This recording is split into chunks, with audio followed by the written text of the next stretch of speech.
اب غیر مقلدین نے علماء دیوبند کے بارے میں یہ کتابیں لکھی، اور جیسا کہ میں نے کہا کہ عالم عرب میں یہ متعارف کروایا کہ علماء دیوبند جو ہے یہ قبوریین ہے، یہ مشرک ہے اور مبتدع ہے۔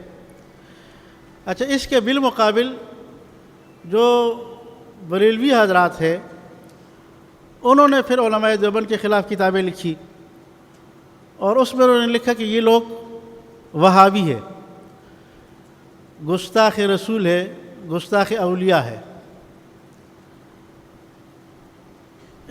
اور وہ بھی کافی کتابیں لکھی گئی اور لکھی جا رہی ہے آج تک۔ یعنی ایک طبقہ، ایک فرقہ علماء دیوبند کو قبوریین ثابت کرنے کی کوشش کر رہا ہے اور اس پہ کتابیں لکھ رہا ہے، اور دوسرا فرقہ اسے وہابی اور گستاخ رسول کہہ رہا ہے۔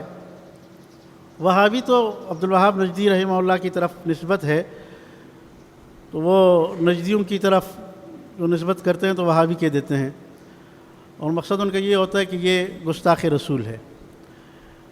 تو یہ افراط اور تفریط کے درمیان راہ اعتدال ہے۔